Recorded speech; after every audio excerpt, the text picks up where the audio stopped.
Despertó en un coche que se hundía y oyó la voz de su marido afuera, hablaba con su amante y no sabía que su esposa lo oía todo. Cuando más tarde vio su testamento, estuvo a punto de desmayarse. Hola, queridos oyentes. ¿Qué harían ustedes si descubrieran que la persona más cercana quiere matarlos? Y además lo descubren en el momento en que ya se están hundiendo en agua turbia. Ella sobrevivió, pero no fue a la policía. No gritó pidiendo ayuda. Hizo algo mucho peor. Pónganse cómodos. El agua turbia se filtraba por las rendijas de las puertas. Gabriela abrió los ojos y no comprendió de inmediato dónde estaba. Oscuridad, un ángulo extraño, presión en los oídos. Luego llegó la comprensión, el coche se estaba hundiendo. Intentó moverse, pero el cinturón de seguridad se le clavaba en el pecho. Las manos no le obedecían, como si estuvieran llenas de algodón. En la cabeza latía un dolor sordo, seguramente se había golpeado al caer. El agua ya le llegaba a la cintura, fría, despiadada. A través del zumbido en los oídos, Gabriela oyó voces. Afuera. Muy cerca. No saldrá a la superficie, una voz femenina, conocida hasta la náusea. Tranquilízate. El coche se hundió hace unos 2 minutos. Aunque estuviera consciente, ya es tarde. Era Fernando. Su marido. El padre de sus hijos. El hombre con el que había vivido 17 años. Gabriela se quedó inmóvil, temiendo hacer el más mínimo sonido. El agua subía lentamente, al parecer, el coche se había enganchado a algo en el fondo. Las ventanillas estaban cerradas, creando una bolsa de aire. Podía respirar. Por ahora. Fernando, tengo miedo. ¿Y si alguien vio algo? La carretera está desierta. Elegí este lugar a propósito. Un puente viejo, sin cámaras. Todos pensarán que fue un accidente. La lluvia arrastró el asfalto, perdió el control. ¿Y los niños? Los niños lo superarán. Tienen 16 años, no son bebés. Además, ahora soy el único heredero. ¿Sabes cuánto vale su parte de la empresa? Gabriela cerró los ojos. Las lágrimas se mezclaban con el agua que ya le llegaba al pecho. Recordó cómo había empezado todo, un simple viaje al notario. Fernando mismo se había ofrecido a llevarla, lo cual era extraño. En los últimos años rara vez hacía algo por ella. Ahora entendía por qué. La voz femenina de afuera pertenecía a Carolina, su antigua amiga, colega de trabajo. La misma que consolaba a Gabriela cuando se quejaba de la frialdad de su marido. La que venía a las fiestas familiares y les hacía regalos a los niños. ¿Cuánto tiempo tenemos que esperar?, preguntó Carolina con impaciencia. Unos 10 minutos más. Para estar seguros. Luego descubriré el accidente y llamaré a los rescatistas. Un viudo inconsolable que no logró salvar a su esposa. ¿Está seguro con lo del testamento? Completamente. Ella me dijo que todo se reparte a partes iguales entre los niños y yo. Y yo soy el tutor legal, así que en la práctica controlo todo. En 1 o 2 años nos casamos. En silencio, de forma respetable. Gabriela sintió como algo se rompía dentro de ella. No el corazón llevaba tiempo doliendo. Se rompió la fe. En las personas, en la justicia, en la propia posibilidad de la felicidad. Pero junto con el dolor llegó otra sensación, una furia helada, cristalina. No iba a morir allí. No así. No por ellos. Con dedos temblorosos, Gabriela tanteó el botón del cinturón de seguridad. No cedía, estaba atascado. El agua ya le llegaba al cuello. El aire se acababa. En la guantera debía de haber un cuchillo. Fernando siempre llevaba un juego de herramientas, por si acaso, como decía él. Ironía del destino, su previsión podía salvarle la vida. Gabriela se sumergió. El agua le inundó la cara, los ojos. En la oscuridad abrió la guantera a tientas. Los dedos tocaron algo metálico. Un cuchillo. Al salir a la superficie, aspiró los últimos restos de aire. Las manos trabajaban solas, cerraba el cinturón, asfixiándose, rezando en silencio. Los pulmones ardían. El cinturón cedió. Gabriela sabía que, si abría la puerta, el coche se llenaría de agua al instante. Pero no había elección. Llenó el pecho de aire y presionó la manija. El golpe del agua. Oscuridad. El instinto la empujó hacia arriba. Emergió a un lado del puente, protegida por los juncos. Vio dos figuras arriba, miraban el agua, esperaban. No la vieron. Gabriela nadó en silencio hacia la orilla, hacia la vegetación. Cada movimiento costaba un enorme esfuerzo, la corriente la arrastraba hacia atrás. Pero avanzaba. Estaba viva. Al llegar a tierra firme, se ocultó entre los arbustos. Temblaba tanto que le castañeteaban los dientes. Pero no era por el frío, sino por la comprensión, su marido acababa de intentar matarla. Gabriela no recordaba cómo llegó hasta un cobertizo abandonado al borde del campo. Las piernas la llevaban solas, mientras la mente intentaba asimilar lo ocurrido. La ropa mojada se le pegaba al cuerpo, pero casi no sentía incomodidad, la adrenalina y el shock hacían su trabajo. En el cobertizo olía a heno y a madera vieja. Se acurrucó en un rincón, se abrazó las rodillas y solo entonces se permitió llorar. En silencio, ahogándose en sollozos, mordiéndose el puño para no gritar. 17 años. 17 años construyendo esa vida. La casa, la familia, el negocio. Todo empezó tan bonito, el joven y ambicioso ingeniero Fernando y ella, una economista recién graduada. Juntos crearon desde cero una empresa constructora. Ella se ocupaba de las finanzas, él de los proyectos. Una unión perfecta. Cuando nacieron los gemelos Valentina y Matías, Gabriela pensó que no podía haber mayor felicidad. Fernando la llevaba en brazos, la llamaba su reina. Juraba que nunca la traicionaría. ¿Cuándo cambió todo? Intentó recordar el momento, el punto de no retorno. Tal vez hace 5 años, cuando la empresa creció y apareció el gran dinero. O antes, cuando Fernando empezó a quedarse hasta tarde en el trabajo y su mirada comenzó a pasar de largo sobre ella. Carolina apareció hace 3 años. Llegó a la empresa como analista financiera, brillante, segura de sí misma, 10 años más joven que Gabriela. Se hicieron amigas. Al menos, eso creía Gabriela. Ahora todo cobraba sentido. Las miradas extrañas entre ellos en las fiestas corporativas. Los viajes de trabajo repentinos de Fernando. Su irritación por cualquier cosa, la frialdad en la cama. Ella lo atribuía al cansancio, a la crisis de la mediana edad. No quería ver lo evidente. Idiota. Ciega, ingenua idiota. Gabriela miró sus manos, temblorosas, cubiertas de barro. Tenía que ponerse en orden, de lo contrario no saldría de allí. Y entonces Fernando ganaría. No. Eso no lo permitiría. En un rincón del cobertizo encontró un viejo saco de arpillera. Gabriela se limpió la cara y las manos, intentó escurrirse el cabello. No era perfecto, pero mejor que nada. El teléfono. De manera automática se llevó la mano al bolsillo y solo entonces recordó, el bolso se había quedado en el coche. Documentos, dinero, teléfono, todo en el fondo del río.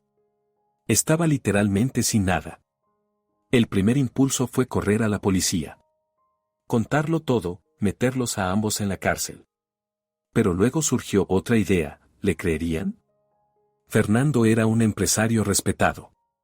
Lo conocían en la ciudad, los funcionarios le daban la mano. Y ella era la esposa muerta que de pronto había resucitado con una historia salvaje de intento de asesinato. Sin pruebas, sin testigos. Carolina Segaramente le proporcionaría una coartada. Diría que había estado todo el día en otro lugar. Aparecerían testigos, cámaras, lo que fuera. Lo habían planeado. Gabriela lo había oído en sus voces, todo estaba cuidadosamente pensado.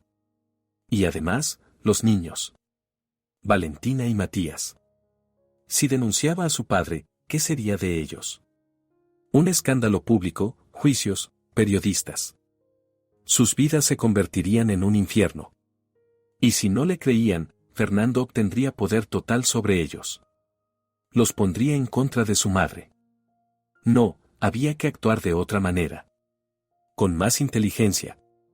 Tenía que reunir pruebas irrefutables, de acero. Y entonces asestar el golpe. Pero para eso debía seguir estando muerta. La idea era una locura. Y al mismo tiempo, la única correcta. Mientras Fernando pensara que ella había muerto, se relajaría. Cometería errores. Tal vez incluso se le escaparía algo. Gabriela recordó algo importante. El testamento que había firmado ante el notario 3 meses atrás, en secreto de Fernando. Él creía conocer su voluntad, pero se equivocaba. Una sonrisa amarga torció sus labios. Vaya sorpresa se iba a llevar. La noche la pasó en el cobertizo, cayendo en un sueño inquieto y despertando con cada ruido. Soñaba con el agua negra, con el rostro de Fernando sobre ella y con sus palabras, no saldrá a la superficie. Al amanecer, Gabriela salió afuera. El cuerpo le dolía, la garganta le ardía. Pero estaba viva, y eso era lo principal. Necesitaba un plan. Lo primero era contactar con alguien en quien pudiera confiar. No había muchos. Sus padres habían muerto hacía tiempo, no tenía hermanos ni hermanas. ¿Amigas? Después de la historia con Carolina, Gabriela no confiaba en nadie. Quedaba una sola persona. La tía Marta, la hermana menor de su madre, que vivía como una ermitaña en un pueblo de las montañas. Excéntrica, áspera, huraña. Fernando no la soportaba y por eso casi no se comunicaban. Perfecto. Hasta el pueblo había unos 40 kilómetros. Sin dinero, sin transporte, con la ropa sucia. Gabriela miró alrededor y vio una granja a lo lejos. Era arriesgado, pero no había alternativa. Cruzó el campo, procurando mantenerse en las hondonadas. Una nueva vida comenzaba en ese mismo instante, la vida de un fantasma que regresaría para recuperar lo suyo. La granja resultó ser modesta. Una cerca torcida, una vieja camioneta en el patio, la pintura descascarada en las paredes de la casa. Pero salía humo de la chimenea, lo que significaba que alguien vivía allí. Gabriela se escondió detrás del cobertizo y observó. Al cabo de media hora, de la casa salió una mujer mayor y corpulenta, con un vestido sencillo, y se dirigió al gallinero. Por lo visto, vivía sola, ni otros vehículos ni señales de presencia de más personas. ¿Arriesgarse? ¿Y qué más quedaba? Gabriela salió de su escondite y caminó despacio hacia la casa. La mujer la vio y se quedó inmóvil, con un cubo en las manos. Sus ojos se entrecerraron, evaluando a la extraña visitante, sucia, despeinada, con el cabello mojado y enmarañado. ¿Y esto qué aparición es? La voz era ronca, desconfiada. Por favor, ayúdeme. Gabriela intentó hablar con calma, aunque por dentro todo temblaba. Tuve un accidente. El coche cayó al río. Apenas logré salir. La mujer la miró largamente y luego señaló la casa con la cabeza. Entra. Si no, te vas a enfermar. Dentro olía a leña y a plátanos fritos. Una pequeña estufa zumbaba, esparciendo un calor vivificante. Gabriela estuvo a punto de llorar de alivio. Siéntate, la mujer le lanzó una bata vieja. Me llamo Doña Rosa. Cámbiate mientras preparo café. Mientras Gabriela se ponía la ropa seca, las manos no dejaban de temblar. No solo por lo vivido, sino por darse cuenta de lo cerca que había estado de la muerte. Hay que avisar a la policía, dijo Doña Rosa, poniendo delante de ella una taza de café hirviendo. Un accidente es algo serio. No. Gabriela se asustó ella misma por la brusquedad de su voz. No a la policía. Por favor. La mujer frunció el ceño. ¿Por qué tanto? ¿Hiciste algo malo? No. ¿Solo qué? Gabriela se quedó en silencio. No fue un accidente común. Intentaron matarme. Se hizo un silencio pesado. Doña Rosa la miraba sin parpadear, como se mira a los locos. ¿Quién lo intentó? Mi marido. Gabriela no sabía por qué lo había dicho. Tal vez porque ya no podía guardárselo más. Las palabras salieron solas, sobre el coche, las voces afuera, Carolina, el testamento. Doña Rosa escuchaba en silencio, sorbiendo el café, y su rostro no expresaba nada. Cuando Gabriela terminó, la mujer permaneció callada un buen rato. Luego se levantó, se acercó a la ventana y miró la carretera. ¿Tu marido, dices? Vaya.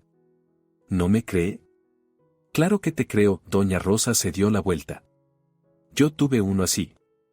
Hace 30 años. Solo que no ahogaba, pegaba.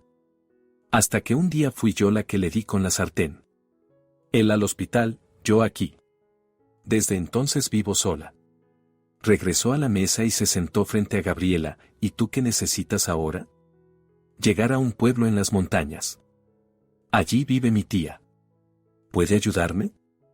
¿A qué pueblo? Cerro Verde.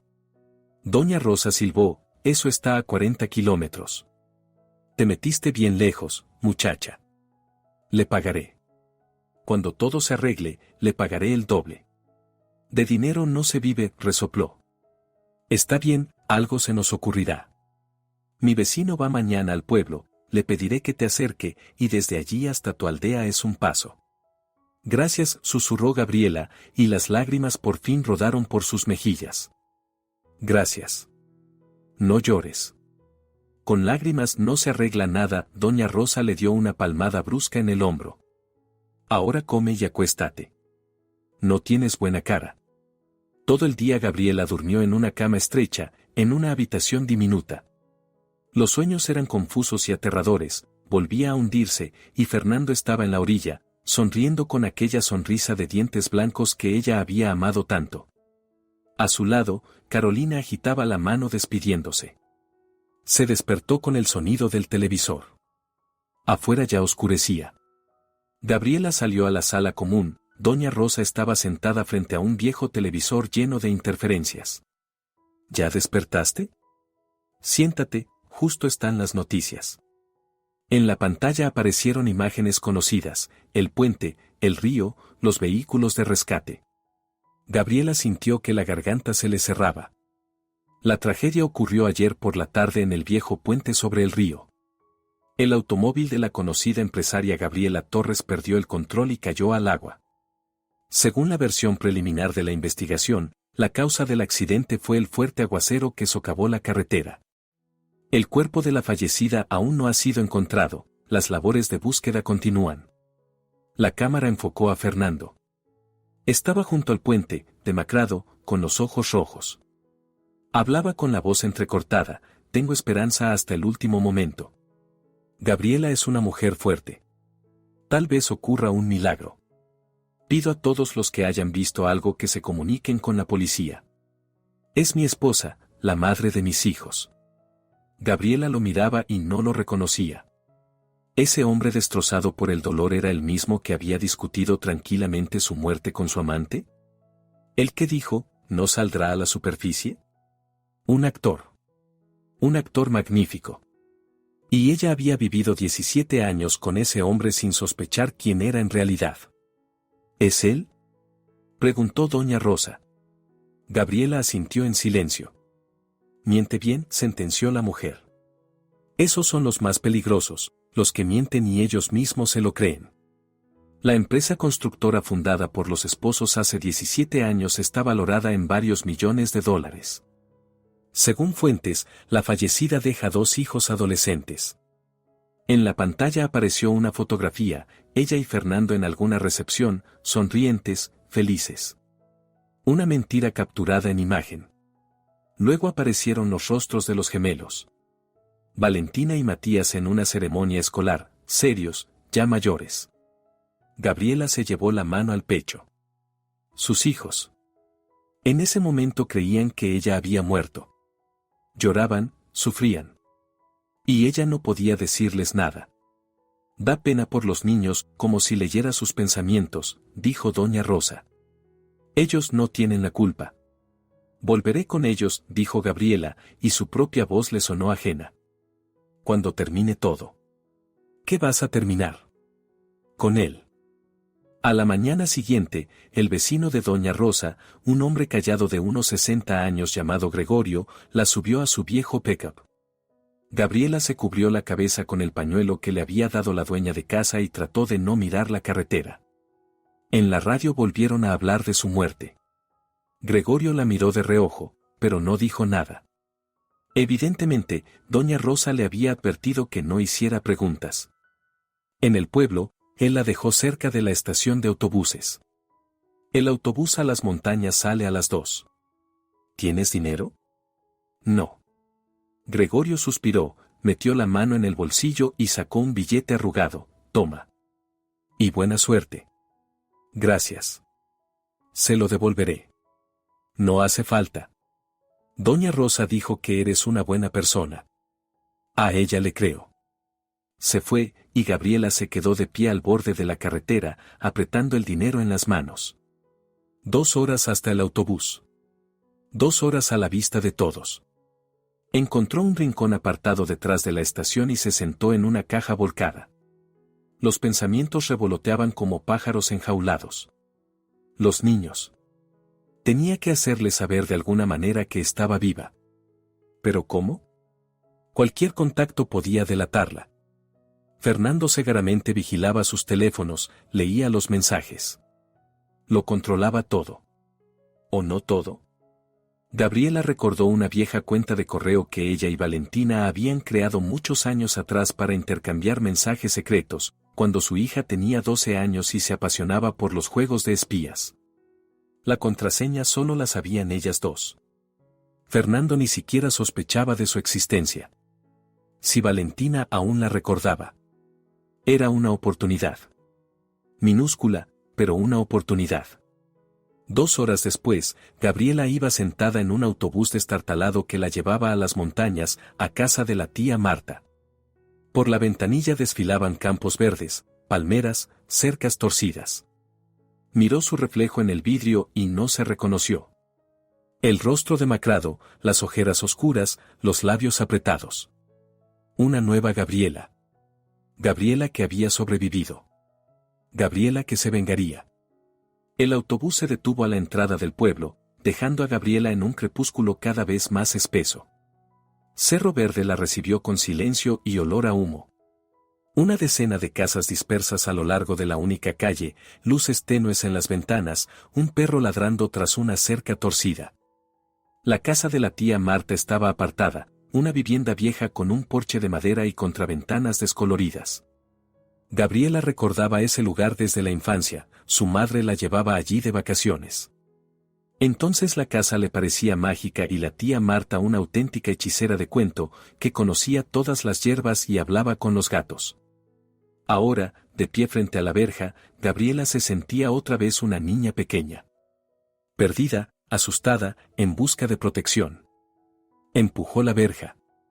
Esta chirrió fuerte, de forma penetrante. Una cortina se agitó en la ventana. La puerta se abrió antes de que Gabriela alcanzara a llamar. En el umbral estaba la tía Marta, alta, enjuta, con una trenza canosa sobre el hombro. Los ojos, penetrantes, oscuros, no apagados por la edad, la miraban con cautela. ¿A quién se le ocurre venir a estas horas? Se interrumpió. Entrecerró los ojos. ¿Gabriela? Hola, tía Marta. La anciana guardó silencio. Miraba a su sobrina como si viera un fantasma. Luego se santiguó lentamente.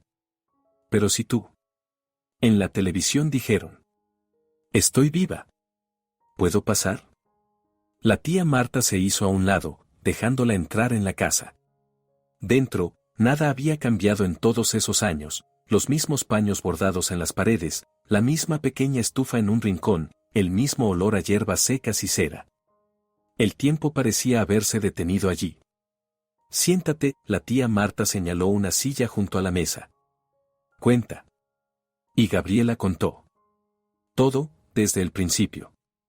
La voz no le temblaba, en esos 2 días había aprendido a hablar de lo ocurrido con distancia, como si le hubiera pasado a otra persona. La tía Marta escuchaba en silencio. No interrumpía, no exclamaba, no se llevaba las manos a la cabeza. Solo sus dedos, entrelazados sobre la mesa, se habían puesto blancos de tensión. Cuando Gabriela terminó, la anciana permaneció callada un largo rato. Luego se levantó, sacó de un armario una botella con un líquido turbio y 2 vasos. Bebe, sirvió en un vaso. De caña, del lugar. Te calentará. Gabriela lo bebió de un trago. Fuego líquido le quemó la garganta y se extendió por el cuerpo. Por primera vez en 2 días, sintió calor. Siempre supe que ese tu Fernando era un tipo podrido, dijo la tía Marta. Tiene mala mirada. Como la de un gato que robó la nata y finge no haber tenido nada que ver. ¿Por qué no me lo dijiste? ¿Y me habrías escuchado? La anciana sonrió con ironía. Los enamorados no oyen. Creen que son los más listos, y en realidad están ciegos como topos. Tenía razón. Gabriela recordó cómo su madre, antes de morir, le había advertido: ten cuidado con él, hija. Es demasiado pulido. Ella se ofendió entonces y no habló con su madre durante una semana. Luego su madre murió, y ya no hubo a quien pedir consejo. ¿Y qué piensas hacer ahora?, preguntó la tía Marta. Vengarme. La anciana asintió, como si no esperara otra respuesta: eso es lo correcto. El mal debe ser castigado. Pero con cabeza. Sin dejarse llevar por la rabia. Lo sé. Necesito pruebas. Grabaciones, documentos. Cualquier cosa que confirme su culpa. ¿Y las hay? Gabriela se quedó pensativa. Pruebas directas no tenía. Había oído la conversación de Fernando con Carolina, pero ¿quién creería sus palabras contra las de él? Hacía falta algo más. En la oficina debe haber grabaciones de las cámaras de seguridad, dijo despacio, pensando en voz alta. Fernando y Carolina seguro se reunían allí. Si consigo las grabaciones de los últimos meses. ¿Y cómo vas a entrar en la oficina? Ahora estás muerta. Hay una persona. El guardia, Ramón. Trabaja con nosotros desde que se fundó la empresa. Es un buen hombre, honesto. Me respeta. Si le explico la situación. Es arriesgado. ¿Y si te delata? No lo hará. No soporta a Fernando. Una vez lo humilló delante de todos, lo llamó tronco viejo. Desde entonces Ramón lo saluda con los dientes apretados. La tía Marta negó con la cabeza: el rencor es un mal aliado. Hoy está de tu lado, mañana se reconcilia con quien lo ofendió y te vende. No hay otra salida. Sí la hay. Esperar. No te apresures. Deja que el polvo se asiente. Que tu maridito se relaje. Cuanto más esperes, más errores cometerá. Tenía sentido. Gabriela asintió. Y mientras tanto, continuó la tía Marta, te quedarás conmigo. Aquí nadie te buscará. Es un pueblo olvidado de Dios, no entra gente de fuera. Gracias, tía Marta. Te lo devolveré cuando. Déjate de eso, la anciana hizo un gesto con la mano. Eres como una hija para mí. La única familia que me queda. ¿A quién voy a ayudar, si no es a ti?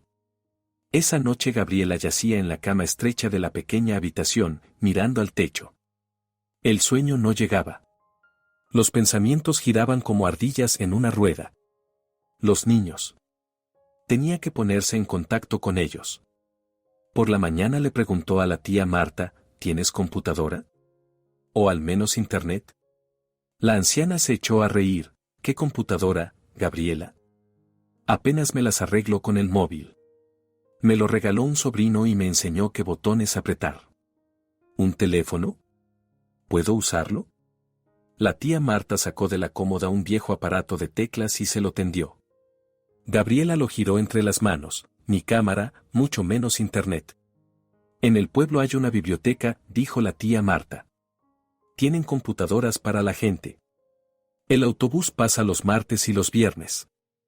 Era miércoles, así que había que esperar hasta el viernes. 2 días pasó Gabriela en un encierro voluntario. Ayudaba a la tía Marta con las tareas, llevaba agua, cortaba leña, daba de comer a las gallinas. El trabajo físico la distraía de los pensamientos sombríos, la agotaba tanto que por la noche caía rendida y dormía sin soñar. Pero durante el día, en los raros momentos de descanso, todo volvía. El rostro de Fernando. Su voz, no saldrá a la superficie. La risa de Carolina. Y los niños. Sus caras aparecían en sus sueños cada noche. El viernes por la mañana Gabriela tomó el autobús al pueblo. La tía Marta le dio dinero y ropa vieja, una falda larga, una blusa sencilla, un pañuelo. Con ese atuendo, Gabriela parecía una campesina más, de las que hay cientos. La biblioteca estaba en el sótano de un viejo centro comunitario. 3 computadoras, antiguas como dinosaurios, pero con internet. La bibliotecaria, una mujer mayor, registró a Gabriela como Marta Vega, la tía le había dado sus documentos por si acaso, y le señaló un puesto libre. Las manos le temblaban cuando Gabriela abrió el navegador. Entró al correo y escribió el usuario que sabía de memoria, Mariposa Secreta. La cuenta existía. El último mensaje databa de hacía 4 años, alguna tontería infantil que ella y Valentina se enviaban desde habitaciones distintas, riéndose. Gabriela empezó a escribir, mi sol. Soy mamá. Estoy viva. Sé que estás leyendo esto y no crees a tus ojos. Pero es verdad. Lo que pasó no fue un accidente. Papá. Me cuesta escribirlo, pero tienes que saber la verdad. Papá intentó matarme. No le muestres este mensaje a nadie. ¿A nadie? ¿Me oyes? Sobre todo a papá. Finge que no sabes nada. Haz el papel de hija destrozada por el dolor. Es importante para tu seguridad. Cuando puedas, respóndeme. Pero solo desde una computadora o un teléfono ajenos. Papá seguramente vigila tu correspondencia. Te quiero. Y a Matías también lo quiero. Pronto volveré y estaremos juntos. Te lo prometo. Mamá. ¿Pede recuerdas la palabra clave que inventamos para los casos de emergencia? Escríbela en la respuesta para que sepa que eres realmente tú. Releyó el mensaje 3 veces. Luego pulsó enviar. No hubo respuesta. Gabriela pasó 2 horas sentada frente a la computadora, actualizando la página cada 5 minutos. Nada. Por supuesto, era una tontería esperar una reacción inmediata. Valentina podía haber olvidado esa cuenta por completo. O no revisarla durante años. O, Gabriela se prohibió pensar en lo malo. Ya estaba a punto de irse cuando decidió revisar las noticias. Escribió en el buscador Gabriela Torres y se quedó mirando la pantalla. No se ha encontrado el cuerpo de la empresaria fallecida. La búsqueda ha sido suspendida. El esposo de Gabriela Torres solicita que se la declare muerta. Escándalo por la herencia, un socio impugna el testamento. El último titular le heló la sangre. ¿Qué socio? ¿Qué testamento? Hizo clic en el artículo. Según pudo saber nuestra redacción, en el caso de la herencia de la copropietaria fallecida de la empresa constructora han surgido circunstancias inesperadas. El abogado de la familia informó que el testamento de Gabriela Torres contiene cláusulas que resultaron una sorpresa para su esposo, Fernando Torres. De acuerdo con nuestros datos, la mayor parte de la participación en la empresa no fue dejada al marido, sino a sus 2 hijos menores de edad, con la condición de que, hasta que alcancen la mayoría de edad, la gestión de los activos pase a un albacea independiente, un viejo amigo de la familia y ex socio, Ricardo Morales. Fernando Torres se negó a comentar la situación. Sin embargo, fuentes cercanas a la familia aseguran que quedó en estado de shock al conocer el contenido del documento. Gabriela se recostó en el respaldo de la silla y se echó a reír. Bajo, contenido, para no llamar la atención. Había funcionado. 3 meses atrás, cuando sospechó por primera vez que algo iba mal, las llamadas extrañas de Fernando, su nerviosismo, el dinero que desaparecía de las cuentas, Gabriela acudió en secreto a un notario. Cambió el testamento. Tachó al marido de la lista de herederos, dejándole solo la parte obligatoria por ley. Todo lo demás, para los niños. Y la administración, para Ricardo, su antiguo compañero de universidad y la única persona en el negocio en quien confiaba sin reservas. Ricardo era honesto hasta el rechinar de dientes. Principista hasta lo insoportable. Fernando lo odiaba precisamente por eso. Ahora Gabriela entendía por qué su marido se había apresurado tanto a matarla. De alguna manera se había enterado del Nuevo Testamento. O lo había intuido. Decidió actuar antes de que ella cambiara de opinión. Pero no sabía lo principal. No sabía que Gabriela estaba viva. Y que volvería a reclamar lo que era suyo. Casi pierde el autobús de regreso, tan absorta estaba leyendo las noticias. Había decenas de artículos sobre su supuesta muerte, y cada uno añadía nuevos detalles al cuadro que intentaba reconstruir. En una publicación leyó que Ricardo Morales ya había reclamado oficialmente sus derechos como albacea. Exigió una auditoría de la empresa y la congelación de todas las grandes operaciones hasta que se aclararan las circunstancias. Fernando estaba furioso, los periodistas citaban sus duras declaraciones sobre los carroñeros que se abalanzan sobre la desgracia ajena. Otro artículo informaba de que la policía había cerrado oficialmente la búsqueda del cuerpo. El río era profundo, con una corriente fuerte, los expertos supusieron que el cuerpo había sido arrastrado río abajo. El caso del accidente se cerró como un hecho fortuito. Sin sospechas. Sin investigación. Fernando estaba a salvo. Por ahora. En el autobús, Gabriela se sentó junto a la ventana y miró los campos que pasaban. Los pensamientos se ordenaban en un esquema claro, como las piezas de un mecanismo que había estado armando durante años en su cabeza sin saberlo. Fernando había querido matarla por dinero. Eso era evidente.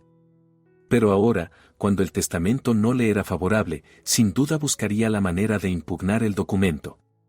O, Gabriela sintió un escalofrío. O intentaría obtener el control sobre los niños. Como único progenitor superviviente, Fernando se convertía en su tutor legal. Y eso significaba que, en la práctica, administraba su parte de la herencia hasta la mayoría de edad. Ricardo era el albacea, pero no el tutor. Si Fernando insistía en sus derechos parentales, podría influir en las decisiones relacionadas con los niños y sus bienes. Y más aún, si a los niños les pasaba algo. No. No permitiría ni siquiera ese pensamiento. Fernando era un monstruo, pero no tanto. No tocaría a sus propios hijos. ¿O sí? Un hombre capaz de empujar fríamente un coche con su esposa al río era capaz de todo. Gabriela apretó los puños hasta que las uñas se le clavaron en las palmas. Tenía que actuar más rápido. Mucho más rápido. Al regresar a Cerro Verde, encontró a la tía Marta ocupada en una actividad extraña. Estaba sentada en la veranda hablando con un gato negro, que la miraba con expresión de profunda comprensión. Tía Marta, Gabriela se sentó a su lado. Necesito ayuda. Urgente. La anciana escuchó sus temores en silencio. El gato se acomodó en su regazo y empezó a ronronear. ¿Así que crees que podría hacerles daño a los niños? No lo sé. Pero no quiero arriesgarme. Bien hecho. Con gente así no se puede arriesgar, la tía Marta acarició pensativa al gato. Necesitas a alguien en la ciudad. Alguien que vigile a los niños, a tu marido. Y que te informe. Pensé en Ramón. ¿El guardia de la oficina? No. Él puede ayudar con documentos, con grabaciones. Pero vigilar a la familia no es lo suyo. Hace falta alguien más. ¿Quién? La tía Marta guardó silencio, mirando a lo lejos. Tengo una conocida, dijo al fin. De hace muchos años. Trabajamos juntas en una fábrica cuando éramos jóvenes. Luego ella se fue a la ciudad y yo volví aquí. Pero nunca perdimos el contacto. Ella. La anciana sonrió de medio lado. Digamos que sabe averiguar cosas que otros prefieren ocultar. ¿Quién es ella? Una detective privada. Bueno, detective. Ex investigadora, dejó el cargo por decisión propia y ahora ayuda a la gente con asuntos delicados. Divorcios, infidelidades, personas desaparecidas. Se llama Raquel. Gabriela sintió como la esperanza se encendía dentro de ella. ¿Se puede confiar en ella? Yo confío. Y ella confía en mí. Eso es suficiente. Esa misma noche la tía Marta llamó a su conocida desde su viejo móvil. La conversación fue larga y Gabriela solo alcanzaba a oír fragmentos. Sobrina, problema, necesita ayuda. Luego la tía Marta le pasó el teléfono. Hola. La voz al otro lado era grave, áspera, ahumada por el tabaco. Raquel, me llamo Gab. Sé cómo te llamas. Marta me contó. Escucha, niña, llevo 20 años en este oficio. He visto de todo. Pero que un marido arroje a su esposa al río. Eso incluso para mí es demasiado. ¿Me ayudará? Te ayudaré. Pero no gratis. El asunto es serio, el riesgo es alto. Si tu maridito se entera de que estás viva y de que yo estoy husmeando, pagaré. Lo que diga. El dinero después. Primero la información. Cuéntamelo todo. Desde el principio. Gabriela habló durante media hora sin parar. Raquel escuchaba en silencio, a veces soltando un gruñido o haciendo preguntas aclaratorias. Cuando Gabriela terminó, al otro lado de la línea se hizo un silencio. Bien, dijo por fin Raquel.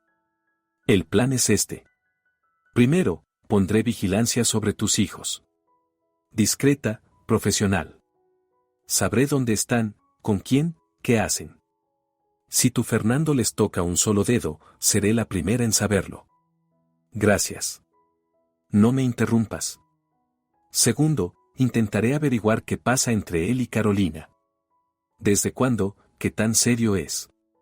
Tal vez logre grabar sus conversaciones. ¿Eso es posible? Todo es posible cuando conoces a la gente adecuada.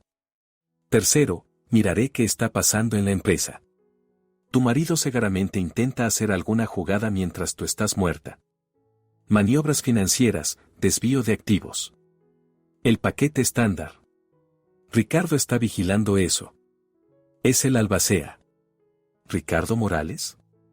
He oído hablar de él. Un tipo honesto, pero ingenuo. Tu Fernando le dará la vuelta al dedo si quiere. Hace falta alguien más astuto. ¿Usted? Yo, Raquel resopló. Bien, niña. Espera noticias. Y no asomes la cabeza. Quédate con Marta como un ratón. ¿Entendido? Entendido. Eso está bien. En una semana me pondré en contacto. La llamada se cortó. Gabriela se quedó mucho tiempo sentada, apretando el teléfono entre las manos. Por primera vez en esos días sentía algo parecido al control de la situación. La semana se hizo interminable.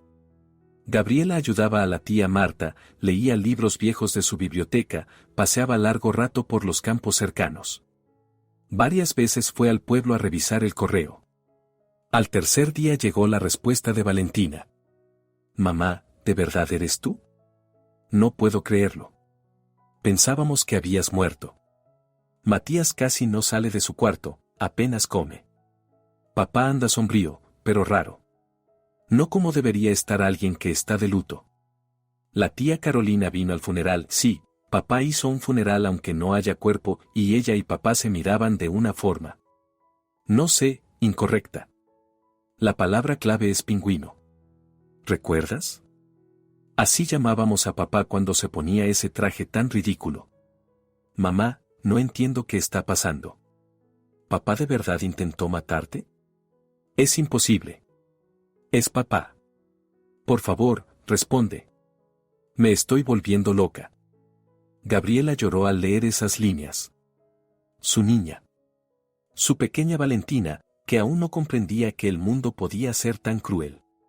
Escribió una larga respuesta, explicándolo todo como pudo. Le pidió a Valentina que fuera cuidadosa, que no se delatara, que cuidara de Matías. Y, sobre todo, que esperara. Pronto todo terminaría. Exactamente una semana después llamó Raquel. Hay noticias. Y no te van a gustar. Dígame. Tu marido y Carolina planean casarse. Dentro de 3 meses, cuando termine el luto oficial. Ella ya se mudó a su casa. Gabriela cerró los ojos. El dolor fue agudo, a pesar de que hacía tiempo que lo sabía. Eso no es todo, continuó Raquel. Fernando está negociando con cierta gente. Gente seria. Intenta vender su participación en la empresa. Pero Ricardo bloquea la operación como albacea. Tu maridito está fuera de sí. ¿No puede vender sin el consentimiento de Ricardo? Técnicamente, no. Mientras dure el proceso de herencia, todo está congelado. Pero Fernando ha contratado abogados. Quiere impugnar el testamento alegando que tú no estabas en pleno uso de tus facultades en el momento de firmarlo. ¿Qué? Yo estaba completamente sana. Él afirma lo contrario. Dice que tenías depresión, que tomabas medicación, que no entendías lo que firmabas. Está buscando médicos que lo confirmen. Gabriela sintió que el suelo se le iba bajo los pies. Fernando era más astuto de lo que había pensado. ¿Qué hago? Por ahora, nada. Estoy reuniendo pruebas. Pero hay algo más. Importante. ¿Qué? Descubrí cómo tu marido se enteró del testamento. ¿Recuerdas al notario al que acudiste? Claro. Era una persona de confianza, me lo recomendaron. No tan de confianza. Su asistente es prima de Carolina. El mundo volvió a darse la vuelta. Gabriela se quedó en silencio, intentando asimilar la magnitud de la traición. Lo sabían desde el principio, susurró. Lo sabían y lo planearon. Exactamente. Pero eso significa que hubo conspiración. Conspiración previa con intención de matar. Si lo demostramos, ya no será un accidente. Será homicidio premeditado. ¿Puedes probarlo? Lo intento. Necesito tiempo. No hay tiempo. Si Fernando impugna el testamento, entonces tendrás que resucitar. Raquel hizo una pausa. Pero no ahora. Es pronto. Dame 2 semanas más. Estoy casi en la meta. Está bien. 2 semanas. Y una cosa más, niña. Tus hijos están a salvo. Los estoy vigilando. Pero. Raquel dudó. ¿Qué pasa? Tu hijo, Matías. Él. No está bien. Muy mal. Casi no sale de su habitación. Ha adelgazado mucho. Creo que necesita ayuda. El corazón de Gabriela se encogió. ¿Ayuda psicológica? Sí. La pérdida de su madre lo ha destrozado. Y a su padre, por lo visto, no le importa. Gabriela apretó el teléfono hasta que el plástico crujió. 2 semanas. Tenía que aguantar 2 semanas más mientras su hijo se desmoronaba sin ella. Lo entiendo. Gracias, Raquel. Resiste, niña. Pronto todo terminará. Pero Gabriela ya lo sabía, no podría esperar. No cuando sus hijos sufrían. Esa noche tomó una decisión. El plan maduró al amanecer. Loco, arriesgado, pero el único posible. Gabriela no podía seguir sentada en el pueblo mientras su hijo se apagaba lentamente y su marido celebraba la victoria. La tía Marta la escuchó en silencio, sin interrumpirla. Luego miró largo rato por la ventana, como buscando una respuesta en el cielo gris. Eres una tonta, Gabriela, dijo por fin. Pero yo también lo fui a tu edad. Cuando el corazón arde, la cabeza no funciona. No puedo esperar. Matías. Lo sé. Yo tampoco podría, la anciana suspiró. Está bien. ¿Qué necesitas? Dinero. Ropa decente. Y transporte hasta la ciudad. Dinero hay. Poco, pero bastará para empezar. La ropa la encontraremos. Y en cuanto al transporte. La tía Marta pensó un momento. Mi vecino Federico va al mercado de la ciudad los sábados. Puedo pedirle que te lleve. ¿No preguntará quién soy? Federico es sordo de ambos oídos y no siente curiosidad. Le diré que eres una pariente del pueblo que quiere trabajar en el mercado. Lo creerá. El sábado era dentro de 2 días. 2 días para prepararse. Gabriela llamó a Raquel y le contó sus planes. Raquel se enfadó durante un buen rato, de forma profesional, con sentimiento, usando expresiones que Gabriela solo había oído en series policíacas. Pero al final cedió. Está bien. Si ya lo decidiste, hazlo con cabeza. Aquí tienes la dirección del piso franco, dictó. Allí nadie te encontrará. La llave está bajo el felpudo, el código del portal es 274. Y cómprate un teléfono nuevo, maldita sea. Ese relicto de tu tía solo sirve para un museo. Gracias. Me darás las gracias cuando todo termine. Y recuerda, ningún contacto personal con los niños. Ninguno. Aunque te mueras de ganas. Si te ven, todo se va al traste. Gabriela lo prometió, aunque sabía que sería difícil cumplirlo. El sábado por la mañana temprano se subió al viejo pick-up de Federico, un anciano realmente sordo, con ojos bondadosos y una indiferencia total hacia el mundo. Durante todo el trayecto silbó algo alegre y no se volvió ni una sola vez hacia la pasajera. La ciudad la recibió con ruido y ajetreo. Después del silencio del pueblo, aquello resultaba ensordecedor. Gabriela se bajó cerca del mercado, agradeció a Federico y se perdió entre la multitud. Primero, el teléfono. Encontró una pequeña tienda de segunda mano y compró un smartphone sencillo pagando en efectivo. El vendedor, un chico somnoliento con túneles en las orejas, ni siquiera la miró.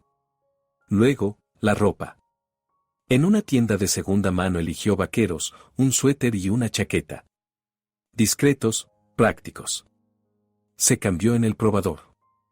La ropa vieja la tiró al contenedor. Por último, el piso. Estaba en un barrio dormitorio, en un edificio de apartamentos descascarado. Tercer piso, una puerta con la pintura saltada. La llave realmente estaba bajo el felpudo. Dentro estaba limpio, pero vacío. Muebles mínimos, un sofá, una mesa, 2 sillas. Cocina con lo básico. Baño con azulejos agrietados. Perfecto para quien quiere desaparecer. Gabriela se sentó en el sofá y, por primera vez en 2 semanas, se permitió relajarse. Estaba en la ciudad. Cerca de sus hijos, cerca de Fernando. Ahora podía actuar. Lo primero fue escribirle a Valentina, estoy en la ciudad. No me busques, no intentes encontrarme. Solo sabe que estoy cerca. ¿Cómo está Matías? La respuesta llegó 1 hora después. Mamá. ¿Estás aquí? Quiero verte. Por favor. Matías está mal. Muy mal. Casi no habla. Se encierra en su habitación y mira la pared. Papá contrató a un psicólogo, pero Matías se niega a hablar con él. Tengo miedo, mamá. Miedo por él. La tía Carolina ahora vive con nosotros. Intenta ser amable, pero la odio. Papá dijo que en 3 meses se casan. ¿Te lo imaginas? Ni siquiera has muerto bien y él ya está planeando una boda. Por favor, haz algo. Ya no puedo vivir así. Gabriela leía y sentía como una ola de rabia crecía dentro de ella. Carolina viviendo en su casa. Durmiendo en su cama. Intentando reemplazarla ante sus hijos.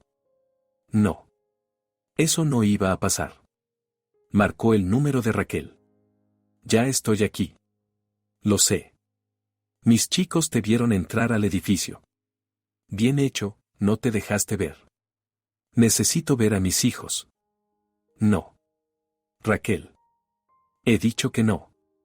Métetelo en esa cabeza testaruda, un solo movimiento imprudente y todo se derrumba. Fernando no es tonto. Si se entera de que estás viva, desaparecerán todas las pruebas. Y puede que tú también. Esta vez de verdad. Mi hijo se está muriendo. Psicológicamente se está muriendo. No puedo. Si puedes. Y lo harás. Porque si sales ahora, morirán los 3. ¿Lo entiendes? Gabriela guardó silencio. Las lágrimas corrían por sus mejillas, pero la voz se mantuvo firme. ¿Cuánto más hay que esperar? 1 semana. Como mucho 10 días. Ya casi tengo todo lo que necesitamos. Grabaciones de conversaciones entre Fernando y Carolina. Documentos sobre maniobras financieras.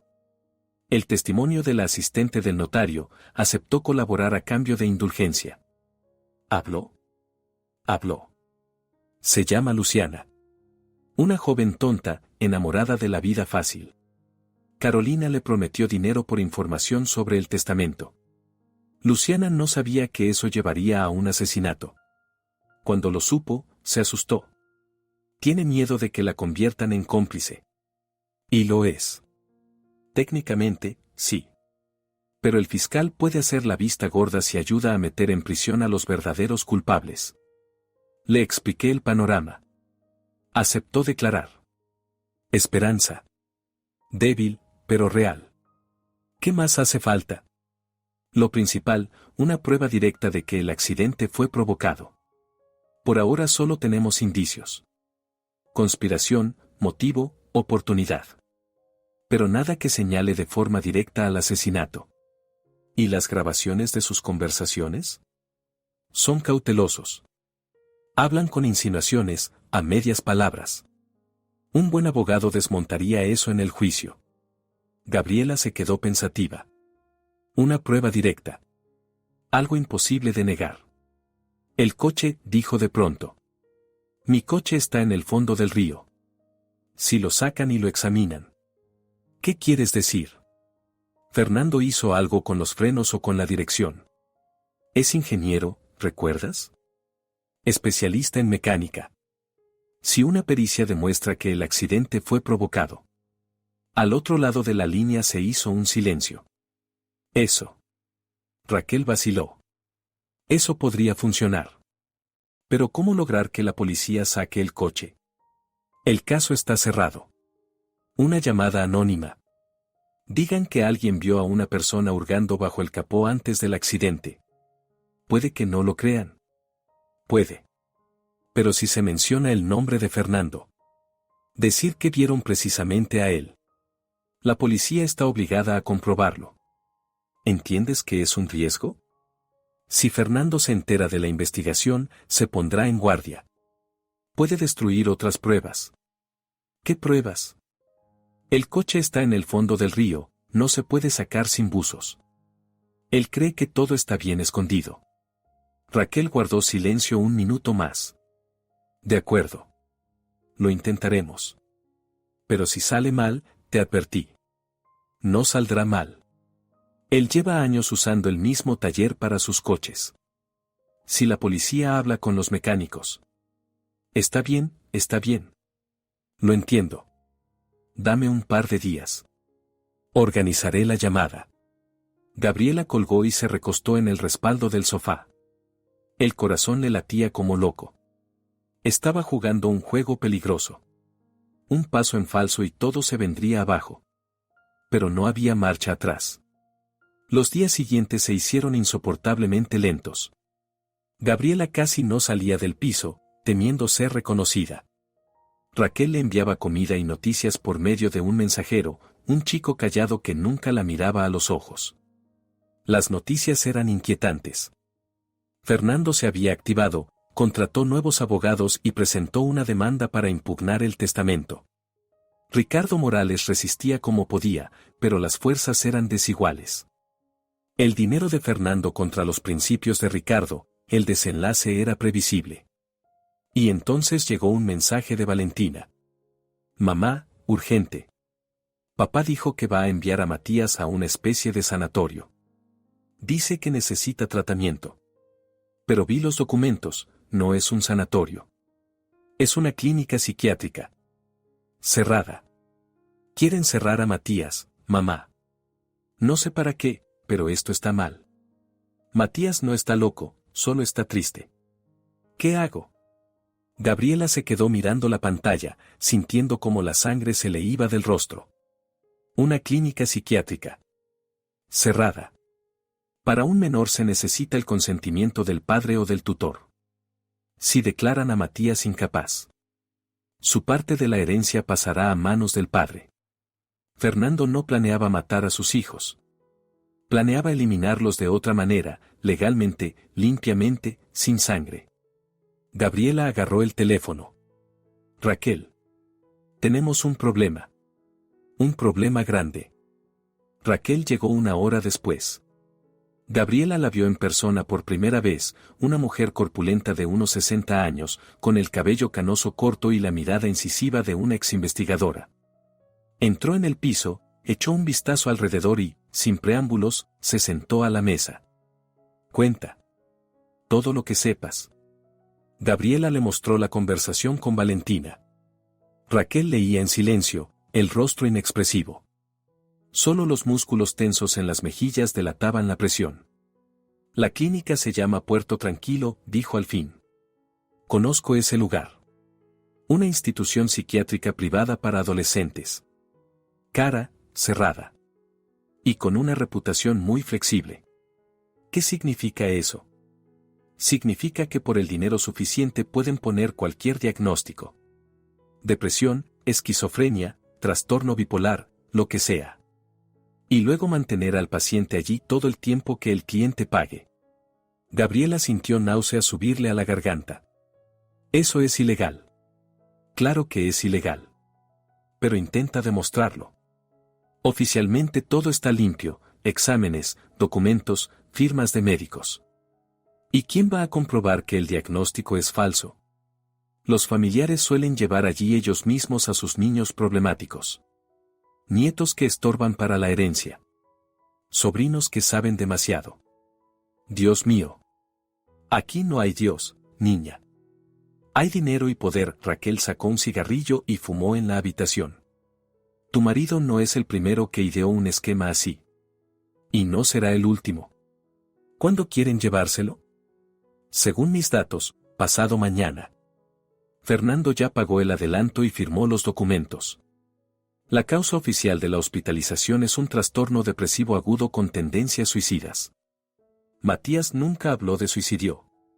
¿Y quién va a comprobarlo? El padre afirma una cosa, los médicos la confirman.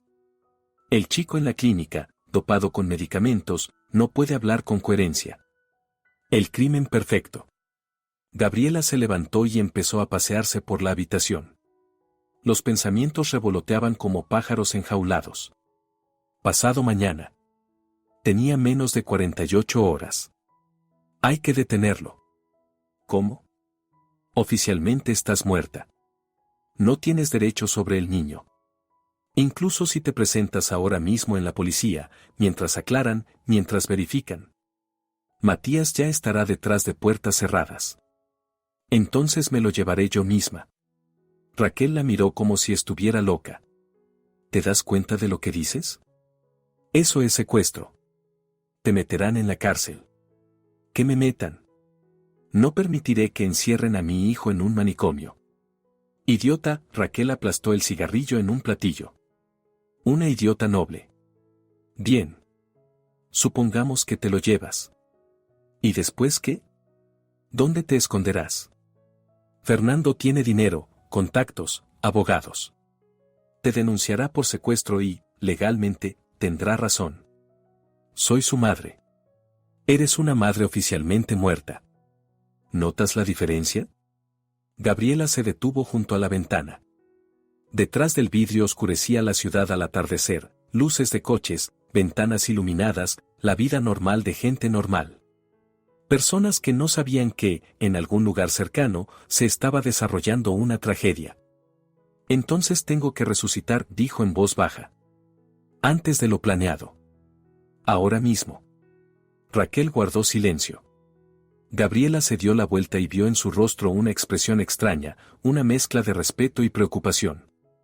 ¿Entiendes lo que pasará? Fernando sabrá que estás viva. Todas nuestras pruebas. Al diablo las pruebas. Mi hijo es más importante. Las pruebas son necesarias para meter a tu marido en la cárcel. Sin ellas, se escabullirá. Contratará a los mejores abogados, inventará una versión. Dirá que fue un accidente, que no sabía que estabas en el coche. No se escabullirá. Yo escuché su conversación. Soy una testigo viva. Tu palabra contra la suya. Sin grabaciones, sin confirmaciones. Está Luciana. La asistente del notario. Ella declarará. Luciana probará la conspiración, pero no el asesinato. Son delitos distintos, penas distintas. Gabriela se volvió hacia Raquel. Entonces acelera el trabajo con el coche. La llamada anónima, hoy mismo. Que la policía empiece a sacarlo del fondo. Mientras dura la pericia, yo resucitaré y me llevaré a los niños. Fernando estará demasiado ocupado dando explicaciones a los investigadores. Raquel la miró largo rato, evaluándola. Luego asintió. Podría funcionar. Pero tienes que hacerlo todo bien. Sin histerias, sin acusaciones públicas. Primero, denuncia en la policía. Luego, en servicios sociales.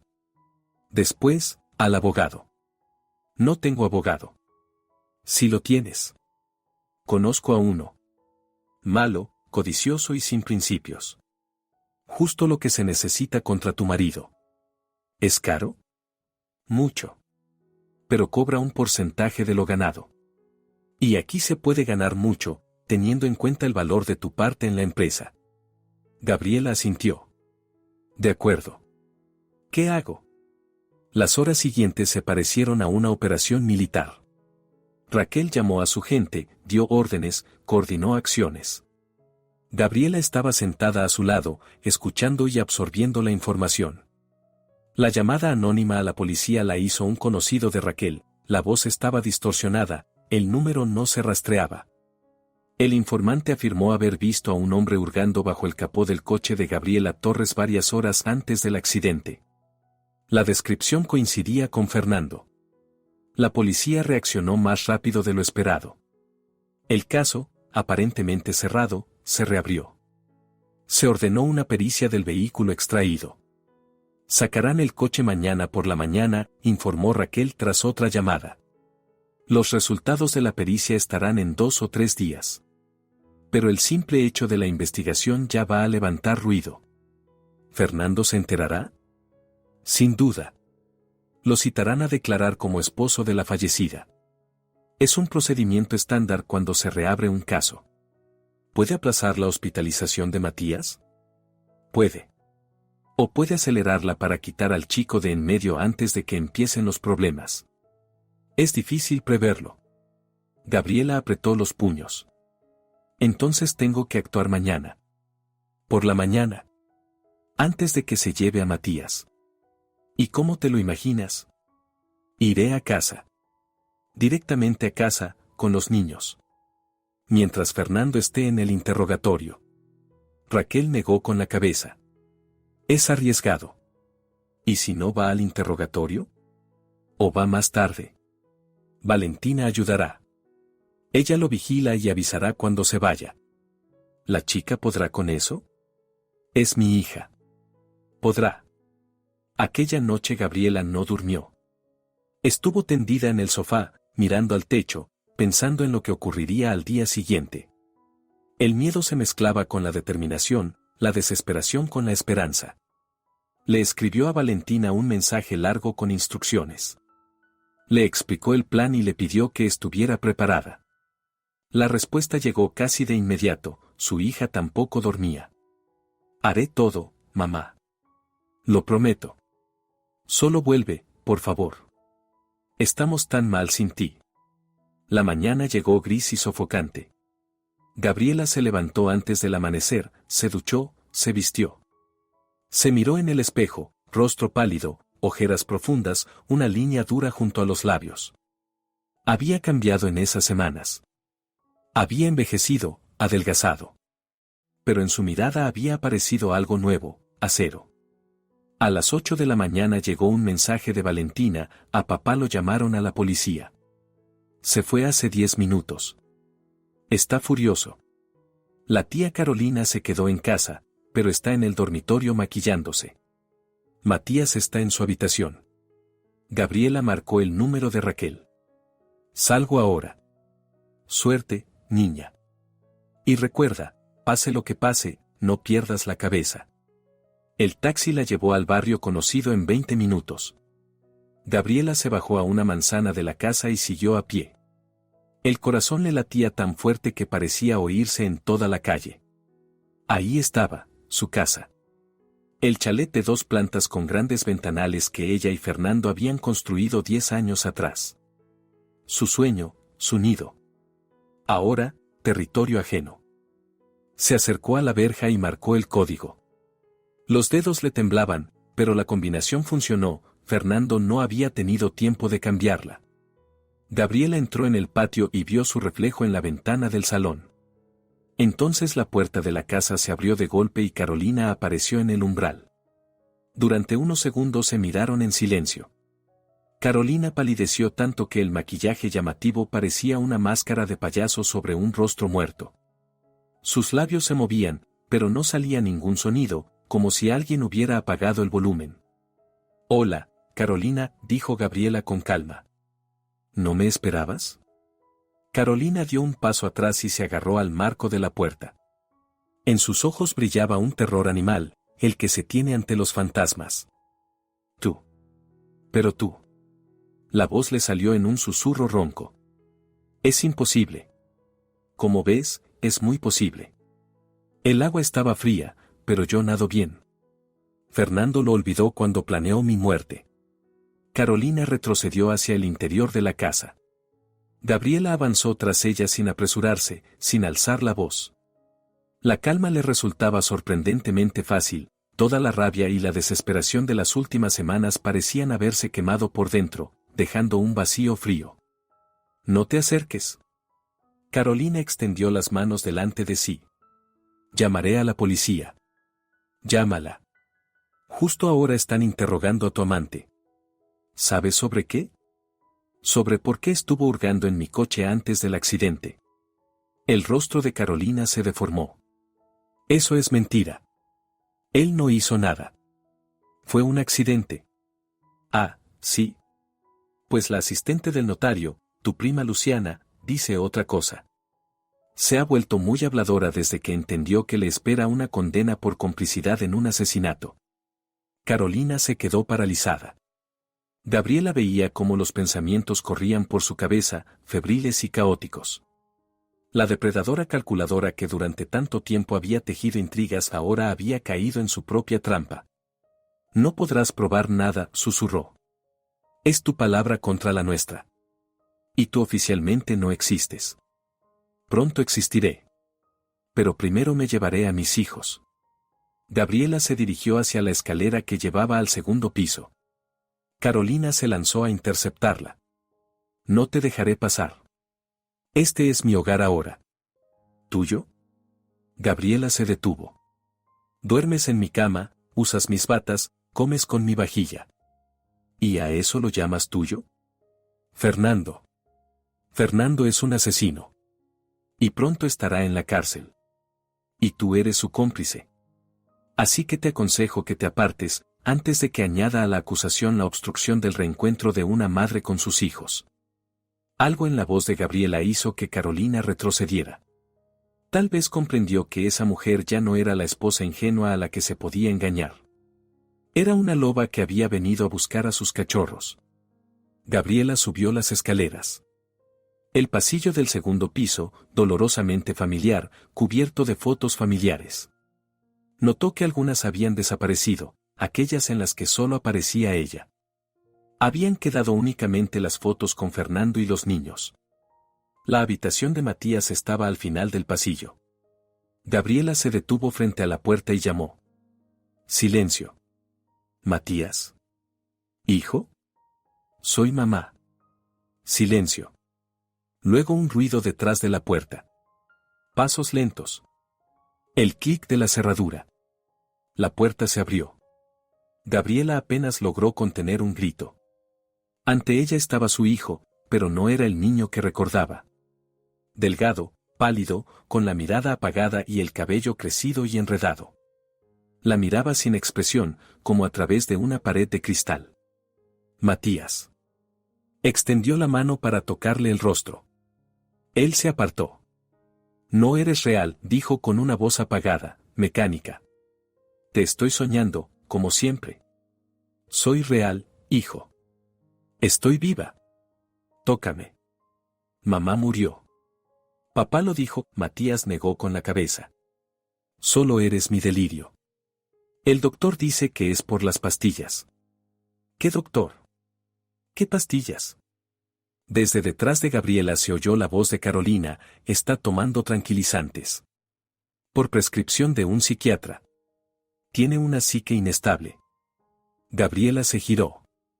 Carolina estaba al pie de la escalera, con los brazos cruzados sobre el pecho. El miedo inicial había pasado, ahora en sus ojos había una ira calculadora. ¿Drogaste a mi hijo? No yo. Los médicos. El chico está enfermo. Necesita ayuda. No está enfermo. Está de luto. Porque cree que su madre murió. Sea como sea, Carolina sacó el teléfono, dentro de una hora se lo llevarán a la clínica. Y a ti, a la policía. Por allanamiento de una casa ajena. Gabriela sintió hervir la furia dentro de ella. Dio un paso hacia Carolina, y ésta retrocedió. No te atreverás. ¿No me atreveré a qué? Gabriela avanzaba. ¿A proteger a mi hijo de la basura que se acuesta con su padre e intenta encerrarlo en un manicomio? Fernando volverá pronto. Él. ¿Mamá? La voz sonó detrás, pero no era la de Matías. Gabriela se giró y vio a Valentina en la puerta de su habitación. La hija estaba vestida, vaqueros, suéter, una mochila al hombro. Lista. Valentina. Gabriela sintió que los ojos se le llenaban de lágrimas. Hija mía. Valentina corrió hacia ella y la abrazó con fuerza, desesperadamente. Gabriela estrechó a su hija, aspirando el olor familiar de su cabello. Había soñado tantos días con ese momento. Lo sabía, susurraba Valentina. Sabía que vendrías. Todo está listo, mamá. Documentos, dinero. Reuní todo como dijiste. Muy bien. Mi niña. Qué conmovedor, la voz de Carolina destilaba veneno. El reencuentro familiar. Solo que papá estará aquí en media hora.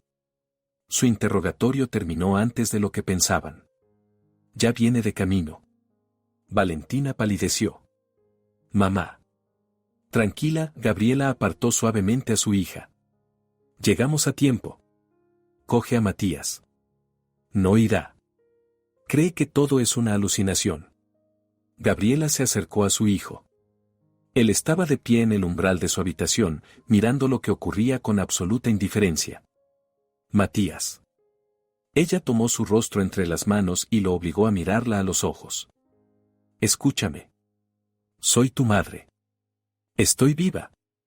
No estuve porque papá me hizo daño y tuve que esconderme. Pero ahora estoy aquí. Y nos vamos. Todos juntos.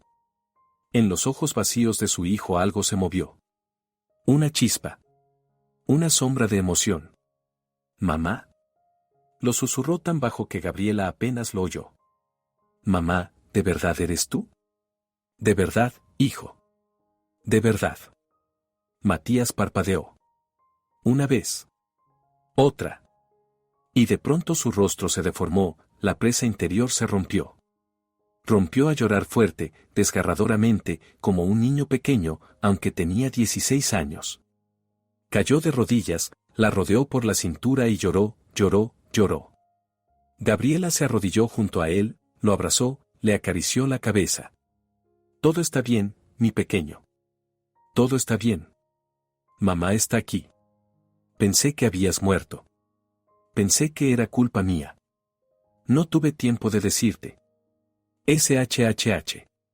Luego me lo contarás. Ahora tenemos que irnos. Valentina ayudó a su hermano a ponerse de pie. Estaba débil, por las pastillas, por el agotamiento, por el dolor. Pero caminaba, apoyándose en su hermana. Bajaron las escaleras. Carolina estaba junto a la puerta de entrada, bloqueando la salida. En la mano tenía un cuchillo de cocina. No van a ir a ninguna parte. Su voz temblaba. No permitiré que destruyan todo lo que hemos conseguido. ¿Lo que habéis conseguido? Gabriela se detuvo a 2 metros de ella. ¿Robar al marido de otra? ¿Planear un asesinato? ¿Intentar encerrar a un niño en un manicomio? Fernando me ama. Él mismo quería dejarte, pero tú. Tú te aferraste a él como una sanguijuela.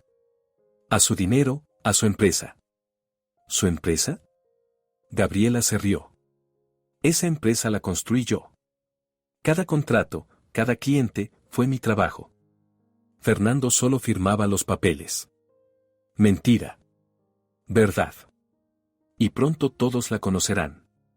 Desde fuera se oyó el sonido de un coche llegando. Se cerró una puerta de golpe. Carolina sonrió. Ahí está. La puerta de entrada se abrió de par en par. En el umbral estaba Fernando. Fernando se quedó inmóvil, y Gabriela vio por fin lo que llevaba semanas esperando, un terror puro, sin velos, en su rostro. La sangre se le fue de las mejillas, los ojos se le abrieron, la boca quedó entreabierta. Parecía haber visto su propia muerte. Hola, cariño, dijo Gabriela con calma. ¿No me esperabas? Fernando guardó silencio. Su mirada saltaba entre su esposa, los hijos y Carolina con el cuchillo. Gabriela veía cómo en su cabeza giraban frenéticamente los engranajes, buscando una salida a una situación imposible. Esto es algún truco, logró decir al fin. No puedes estar viva.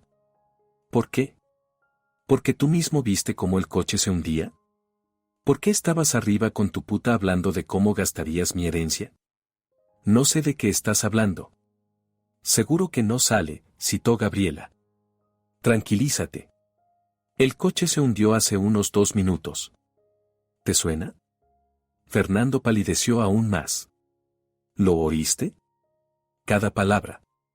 Sobre el seguro, sobre los niños, sobre vuestra futura boda. Una charla muy romántica con la esposa muriéndose de fondo. Gabriela dio un paso adelante.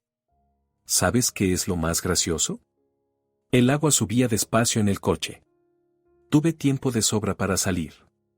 Tu propia meticulosidad te traicionó. Fernando empezó a recomponerse.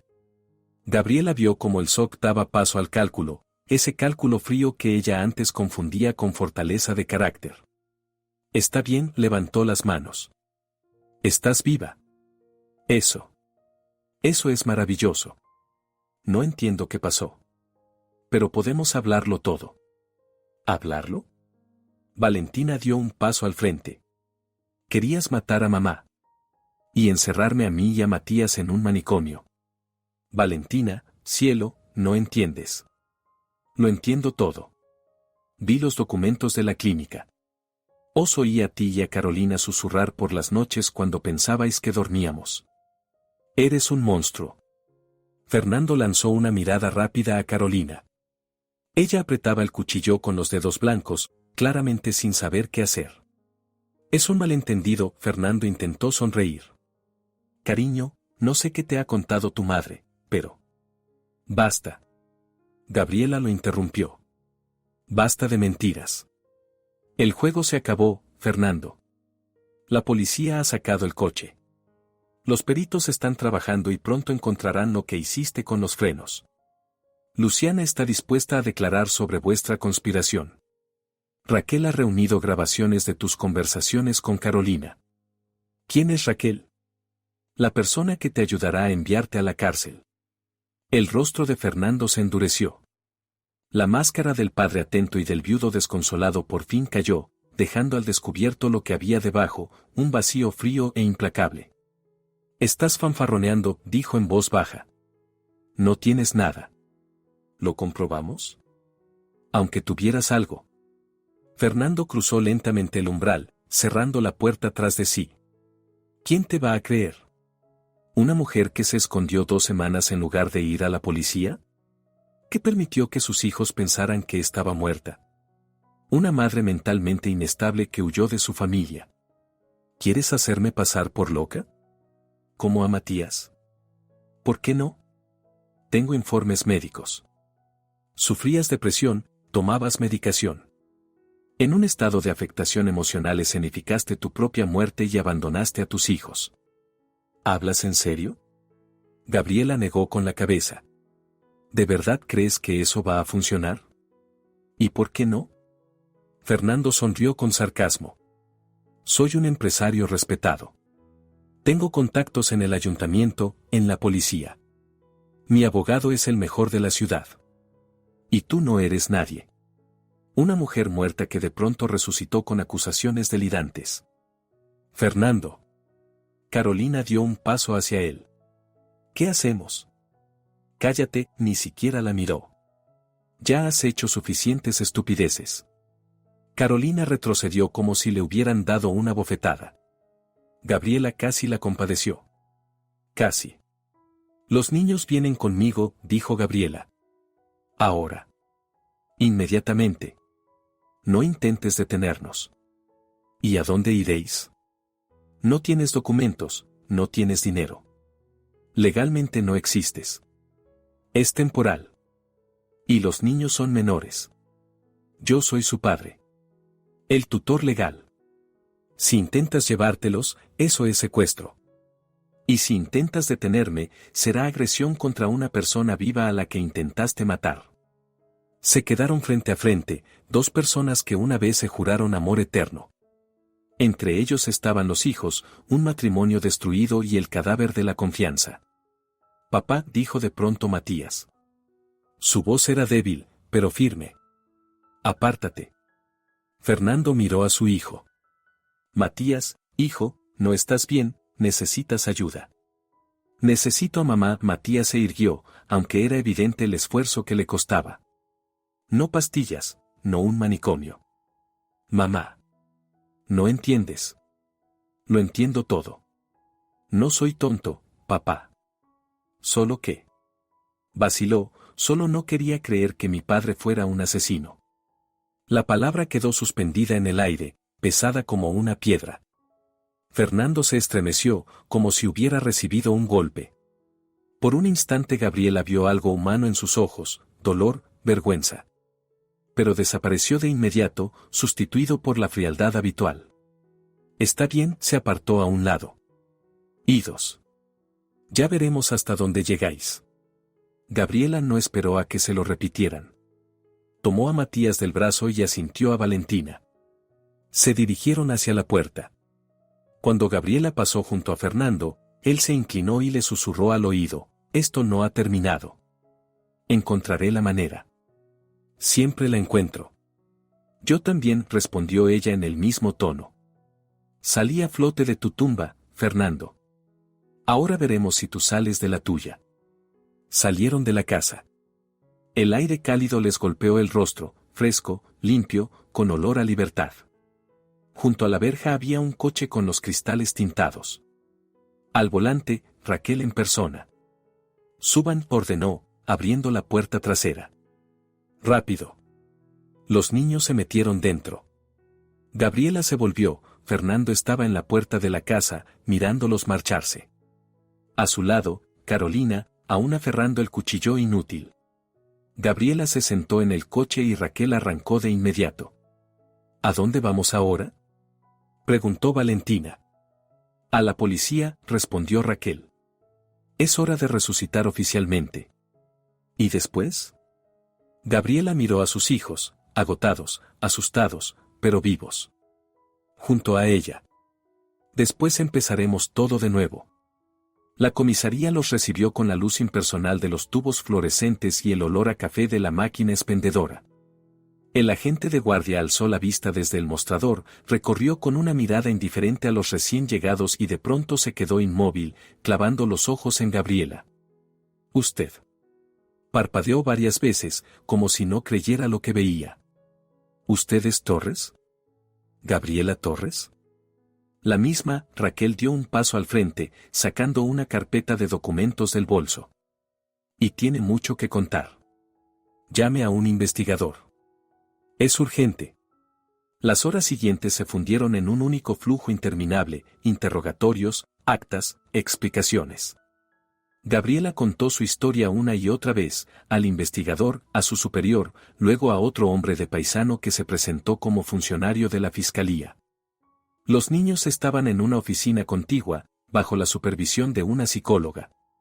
Gabriela los veía a través del tabique de cristal, Valentina le sostenía la mano a su hermano y le decía algo en voz baja.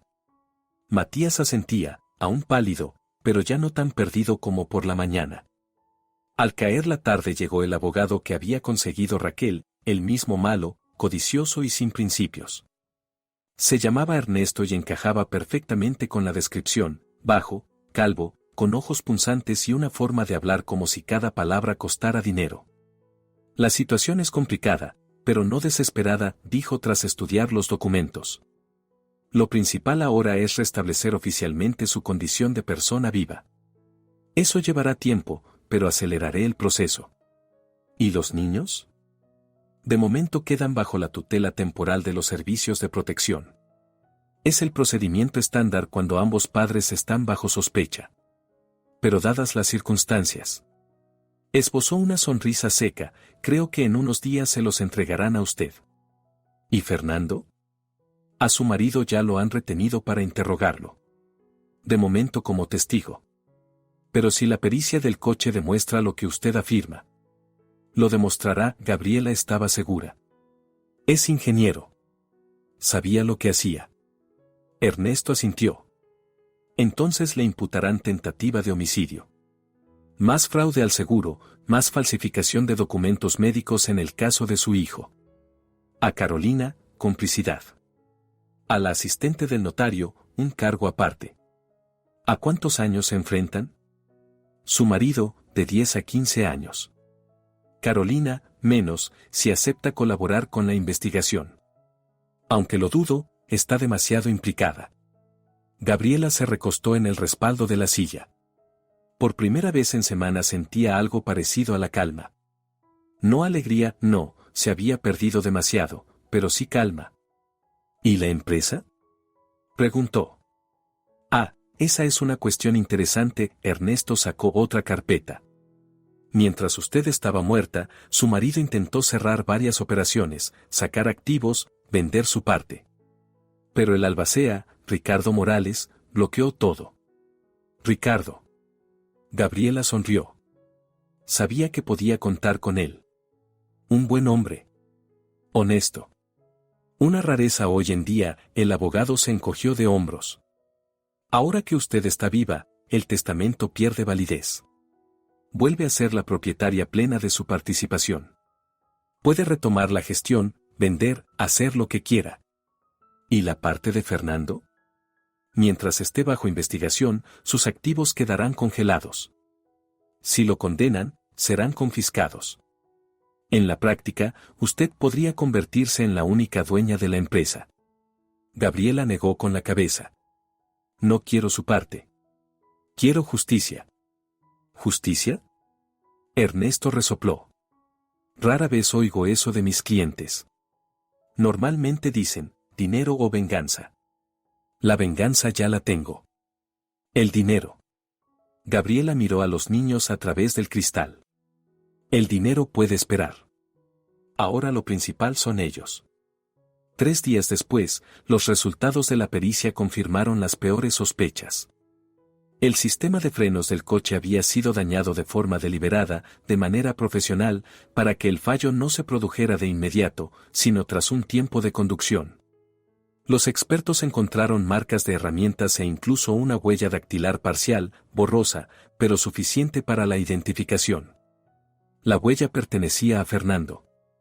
Lo arrestaron directamente en la oficina de la empresa, ante la mirada de los empleados. Gabriela no estuvo presente, no quiso, pero Raquel se lo contó después con todo detalle. Ni siquiera se resistió, dijo. Simplemente se quedó de pie mientras le ponían las esposas. Como si no pudiera creer que aquello estuviera pasando. ¿Y Carolina? La detuvieron en su casa. Intentaba hacer las maletas y huir. No llegó a tiempo. Luciana, la asistente del notario, declaró a cambio de una reducción de la pena. Contó todo, cómo Carolina había contactado con ella a través de la familia, cómo le ofreció dinero por información sobre el testamento, cómo luego le exigió silencio. Luciana no sabía nada de los planes de asesinato, pero su traición fue el primer eslabón de la cadena que estuvo a punto de acabar con la vida de Gabriela. El juicio se celebró 4 meses después. Gabriela estaba sentada en la primera fila junto a sus hijos y la tía Marta, que había venido expresamente del pueblo. Doña Rosa también acudió, la misma mujer de la granja que fue la primera en ayudar a Gabriela. Se abrazaron como viejas amigas. Fernando estaba de pie en el banquillo de los acusados, demacrado, envejecido, sin el brillo habitual. Su traje caro había sido sustituido por el uniforme de prisión y la sonrisa segura por una mirada acorralada. No miró ni una sola vez hacia su esposa ni hacia sus hijos. Carolina estaba sentada a su lado, encogida, como si intentara volverse invisible. Su seguridad fingida se había evaporado, solo quedaba una mujer asustada que por fin comprendía en qué se había metido. La sentencia fue dura. Fernando recibió 13 años de prisión de régimen estricto por intento de asesinato, fraude y falsificación de documentos médicos. Carolina, 7 años por complicidad. Luciana se libró con una condena condicional y trabajos comunitarios. Mientras el juez leía el veredicto, Gabriela no sintió triunfo alguno. Solo cansancio y un extraño vacío. 17 años de su vida habían resultado ser una mentira. El hombre en quien más había confiado en el mundo había intentado matarla. Nada podía reparar eso, ni siquiera una sentencia. Después del juicio se le acercó Ricardo Morales, el honesto albacea que había salvado la empresa del saqueo. Gabriela le estrechó la mano con fuerza. Me alegra que estés viva. Cuando oí que habías muerto, no podía creerlo. Siempre fuiste la más fuerte de todos nosotros. Gracias, Ricardo. Por todo. No hay de qué. Solo hice lo que pediste en el testamento. Guardó silencio un instante. ¿Qué vas a hacer con la empresa? Aún no lo sé. Necesito tiempo para aclararme.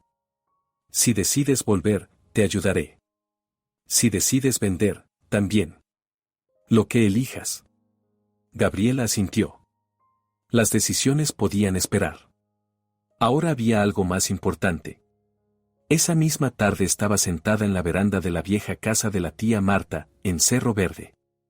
El sol se ponía tras las montañas, la pequeña estufa crepitaba con la leña, y alrededor de la mesa se había reunido su nueva familia, Valentina, Matías, la tía Marta y el gato negro, acomodado en el regazo de Matías.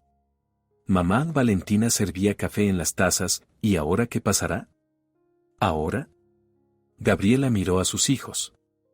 Matías ya no era aquel pálido fantasma que había sacado de la casa un mes atrás. Comía, hablaba, incluso sonreía a veces. Valentina había madurado en esos meses, en sus ojos había una sabiduría que no debería tener una chica de 16 años. Ahora vamos a vivir, dijo Gabriela. Simplemente vivir. Sin miedo, sin mentiras. Juntos. ¿Y la casa? Preguntó Matías. ¿La de la ciudad? La venderemos. Compraremos otra.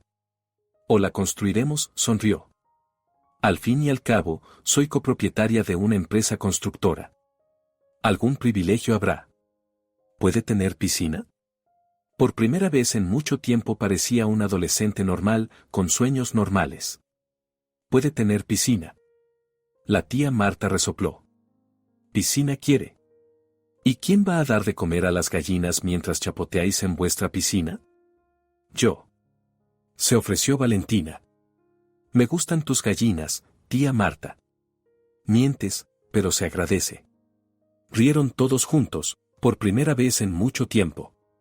Gabriela los miraba y sentía como algo cálido se extendía por su pecho. Aún faltaba mucho para la felicidad. Pero la esperanza, una esperanza real, viva, ya estaba allí. Tras las montañas se apagaba el atardecer. El cielo se teñía de dorados y rojos, como si la propia naturaleza les diera la oportunidad de empezar de nuevo. Gabriela recordó aquella noche en el coche que se hundía. El agua turbia, las voces de fuera, el horror de la comprensión. Debería haber muerto allí, en la oscura profundidad del río. Pero salió a la superficie. Y sacó con ella a quienes amaba. Tal vez eso sea la justicia. No la sentencia de un tribunal, ni los años tras las rejas para los traidores. Sino esto, una veranda cálida, la risa de los hijos, el atardecer tras las montañas y un futuro que aún no está escrito. Mamá Valentina le tocó la mano. ¿En qué piensas? Gabriela cubrió la mano de su hija con la suya. En que las aguas oscuras a veces sacan a la superficie no solo a quienes se hunden, sino también la verdad. Es profundo. Es la vida, cariño. Simplemente la vida. El gato negro ronroneó, como dando la razón. La tía Marta sirvió más café. Tras las montañas se apagaba el atardecer, tiñendo el cielo con los colores de la esperanza. Un nuevo capítulo acababa de comenzar. Eso es todo, queridos oyentes. La historia de Gabriela ha llegado a su fin. Y en los comentarios escriban qué habrían hecho ustedes en su lugar. Hasta la próxima historia. Cuiden a quienes confían. Y confíen en quienes han puesto a prueba.